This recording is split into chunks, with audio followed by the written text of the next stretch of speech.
Live from our 7 Tasmania studios, your nightly news with Kim Miller begins now.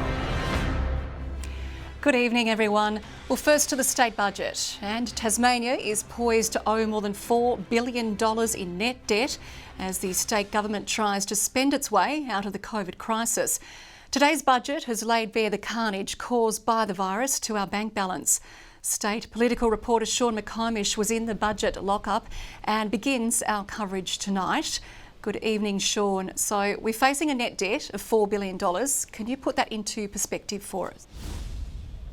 Well, good evening, Kim. That will be the situation in 4 years' time.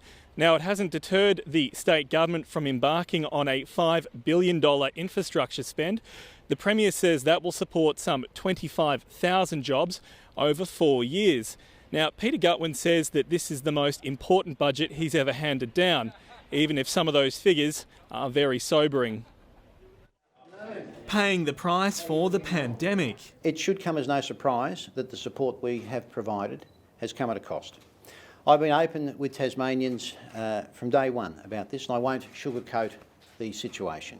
A $1.1 billion deficit, predicted to improve to $281 million next year, before an optimistic and slim surplus of $14 million in just 2 years. Net debt sits at $1.8 billion. But in 4 years it will rise to a jaw-dropping $4 billion. The Premier says he'll claw his way out by spending. In this budget, we're going to throw the kitchen sink at the challenge that we face. $5 billion will be thrown at infrastructure, including $2.4 billion on roads and bridges, nearly $400 million on hospitals and ambulances. In overall spending, $9.8 billion for health over 4 years, including $600 million for staffing and resourcing levels. Education, $7.5 billion also over the estimates, including $14 million on mental health for students impacted by trauma. This is the budget for our times. It's the budget Tasmania needs to recover. It's the budget Tasmania needs to rebuild. Housing will also see $300 million. $168 million will be splashed on irrigation projects. There's cash to make police special operations full-time. Outdated emergency service radio networks will also receive $120 million towards modernisation. A rainy day fund of $145 million will be created to cover unknown COVID costs. Despite racking up record net debt, Premier Peter Gutwein insists it will be manageable. But just how the state pays it off is a $4 billion question. But in the context of nearly a $7 billion budget, that is very manageable and interest rates are very low. This debt will support our response right now, but also will build intergenerational assets. Tasmania's crucial slice of GST is down nearly $350 million this year. There are doubts the government can build its way towards a recovery. Over half of the infrastructure projects across all of the portfolio areas are delayed. And if you combine the delays together, 67 years worth of delays for infrastructure projects in Tasmania. Others labelling it lukewarm. This budget, it's not a politically risky budget, but it also doesn't have any vision attached to it. And I think particularly young people will look at this budget and feel a sense of disappointment. But with so many promises made, the challenge for the government now is to keep them. Sean McComish, 7 Tasmania News. Okay, so let's now cross to reporter Meg Sides to hear what the major stakeholders thought of this historic budget. Hello, Meg. Now, what was the reaction this afternoon? Well, Kim, there weren't any real surprises in the budget. While there was a record spending for health, unions say they're disappointed and expected more in a year dominated by global and an unprecedented pandemic. They say it focuses too heavily on bricks and mortar rather than spending on services and staff. While other industry groups, including the Chamber of Commerce, were left underwhelmed by aspects of the Premier's spending, labelling it lacklustre. Here's what they had to say this afternoon. It's been dubbed as the most important budget since World War II, and industry groups were hoping for something bold. Now, we were hoping for an ACDC budget. What we got was an ENIA budget today. I believe the opportunity to really restructure and reform was missed today. As the Premier plots a quick course back to surplus, there's concerns about whether he'll have to make public sector cuts to get there. What we would have liked to hear were things that give public sector workers and the broader community confidence. There will be pay rises, there won't be job cuts, and there won't be efficiency dividends. That is still up in the air. Hospitality, one of the industries hardest hit by the pandemic, suffering through weeks of business shutdowns, receiving funding for energy bill assistance. Also, liquor licensing fees will be waived next year. Any support that they can give the industry through a budget that's a really tight budget, we're very appreciative of, and I think they've invested heavily in business but also hospitality. So from a hospitality point of view, I don't think we could have asked for much more in the budget. The government also following through on its commitment to spend big on infrastructure. It puts construction as our economic accelerator and jobs generator over the next 4 years. We look forward to seeing the detail in the pipeline of the outworking of this spend. It's a record spend and we welcome it. But concerns have been raised over funding allocation for the Bridgewater Bridge and just when it will be built. But what we're seeing in the budget estimates is that timeline may be stretched out to 2025. So we really want to understand the nature of that and what's occurring. And as Tasmania begins to get back on track after an unprecedented year, there's calls for more health funding. The sector battled through 2020 to get on top of COVID, in the spotlight for its response to the pandemic. Now unions say it should have been the biggest priority, but were left disappointed. Well, it's a budget obviously focused on building things as opposed to doing things, which is particularly an issue in health and human services. We had hoped that there would be investment in the nursing and midwifery workforce, considering the fact that our members have been on the front line of the COVID-19 pandemic here in Tasmania. We need doctors on the ground, we need nurses, allied health, we need cleaners, we need everyone to run a hospital, not just bricks and mortar. And as for the future, please keep the funding coming for health. We desperately need it. Meg Sides, 7 Tasmania News. So let's now cross to the Premier, Peter Gutwein, who is outside Parliament House. Good evening, Premier. Thank you for your time this evening. Now, Premier, good evening to you. Now, this is a record budget blowout. Now, you're a father of young adults. I'm a mother of young adults. How can we reassure them, and in fact reassure all Tasmanians, that we won't be paying off this debt for years and decades to come? Well, Kim, what this budget does is it invests $5 billion into infrastructure. That will underpin the growth in our economy. And importantly, what that will do is generate the revenues that we need, not only to provide record levels of funding into health and education, into housing, but importantly to generate the revenues that we'll need to pay down this debt. We just saw in that previous package there that there's a lot of spending, as you say, $5 billion into bricks and mortar, but spending into people, into staff, into jobs, into programs, etc. Well, what this budget provides is $9.8 billion into health. It's the most significant increase in health spending and investment that's ever occurred. That's into people, that's into ensuring that we get more elective surgeries, it's ensuring that we get more beds open. And importantly as well into education, $7.5 billion over 4 years into education, a $400 million increase. On top of that, there's also investment into health and education facilities. But that's all spending that's about investing into people. Now, when you became Premier in January, you said that job creation and climate change were your priorities. Today's budget certainly has a strong focus on jobs and creation and infrastructure. Of course, the world has changed a lot since you took over in January. How have you had to change those priorities of jobs and climate change? Well, when I first became Premier, I said that I'd lead a government of conviction, of compassion and of opportunity. And this budget delivers on that. It's a budget that focuses on ensuring that we invest right around the state. It's a budget that focuses on ensuring that we move forward in terms of climate change, move forward in terms of the circular economy, but importantly, it'll deliver jobs. There's some investment there into climate change and the environment and so on. It seems a small commitment compared to some of these bigger projects. Have you had to change or refocus some of that commitment? Kim, no. Look, to be honest, this budget delivers on those priorities that I had. And as I've said, this is a budget for our time. This is a budget that will drive our economy, that will create jobs and importantly provide opportunity for Tasmanians. And as we come out of COVID, that's exactly what the state needs right now. And finally, Premier, just one question. This is your budget, obviously, as Treasurer. Is it your last budget as Treasurer? When you came in, you decided to retain that role. Are you ready to hand it over yet? Kim, look, this is my 7th budget. It's the most important budget that I've handed down, and I'll be ensuring that this budget is rolled out fully and future budgets as well. Thank you very much. Premier Peter Gutwin, thank you. Kim, thank you. And a man has been charged following the alleged murder of a 40-year-old in South Hobart. Police believe the victim was fatally struck with a metal object, but admit he may have been dead for up to 36 hours before crews were called. The heavy police presence at these South Hobart units this morning was a shock. Yeah, it is, really, because you wouldn't expect it to happen. Livingston Street crawling with detectives and crime scene investigators looking to piece together why a 40-year-old man was allegedly murdered at the hands of someone he once trusted.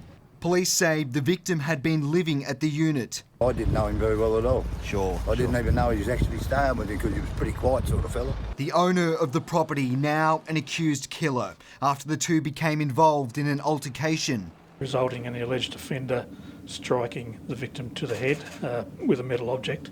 Authorities were called to the scene at around 8 this morning, but it's less clear when the man actually died. We believe it's in the last 36 hours and could possibly have been as long ago as yesterday morning. Residents seemingly unaware of the drama that unfolded only hours earlier. Didn't hear anything? Haven't heard nothing, mate, at all. Though neighbours who were reluctant to speak on camera reported hearing a disturbance coming from the units early this morning. The alleged offender has been charged with murder and will be held in custody overnight before appearing in the Hobart Magistrates Court tomorrow. Garth Burley, 7 Tasmania News. It has been a year where medical research has been thrust into the spotlight, and thanks to the Clifford Craig Foundation's annual grants program, some of Tasmania's most promising work will be able to go ahead. We feel sure that it helps to attract good quality people, good quality clinicians, nurses, physiotherapists and doctors to the area and keep them here.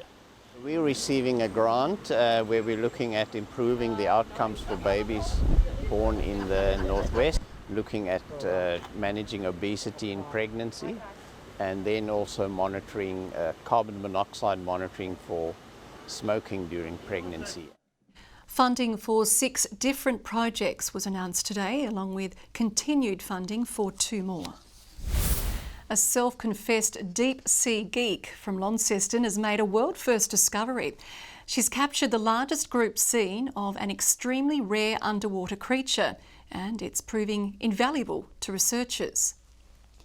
3 kilometres deep in the Great Australian Bight, a squirming, spaghetti-like squid with plenty of secrets. Not only is this the first time big fin squid have been spotted in Australian waters, it's also the first time as many as 5 have been seen in the one place. It's only been sighted about a dozen times over 30 years around the world.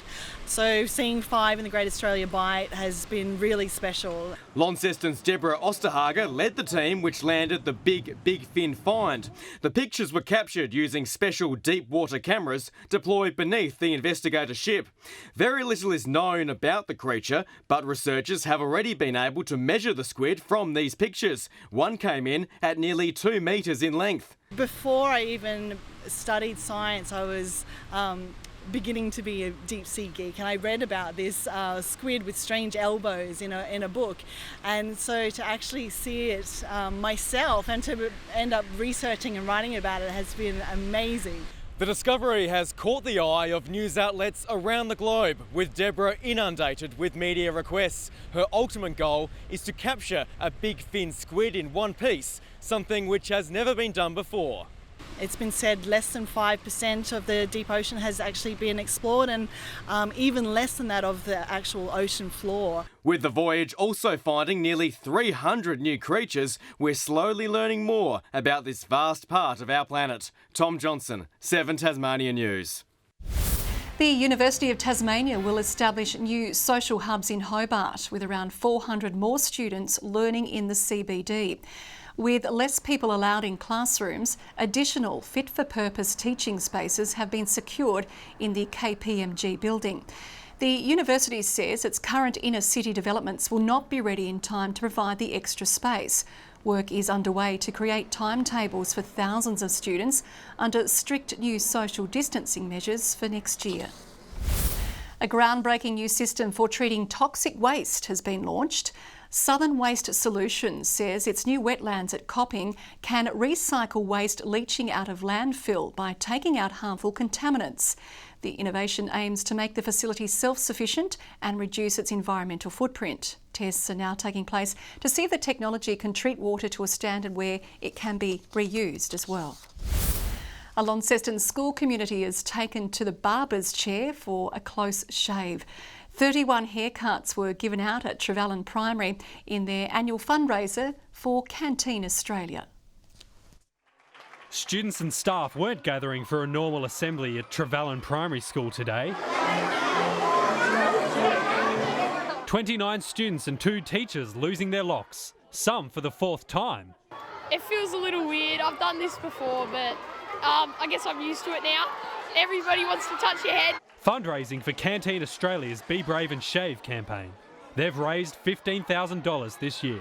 My mum put up photos on the internet to try and get people to help fundraise, and my sister and I both brought bandanas. It's a yearly event that's raised over $130,000 in the last 9 years.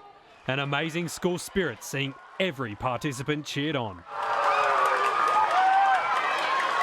Just the impact that the audience has and the love that they show the students that are doing it is really it's impactful that they can just cheer everybody on like that. Now it's nearly a rite of passage at the school.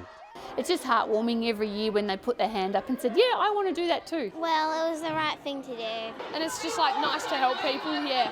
Hopefully there won't be too many parents upset with their child's new haircut. I just think it's such an instilled tradition here at Trevellyn that at this time of year it's almost an expectation that some of their children will come home with that form.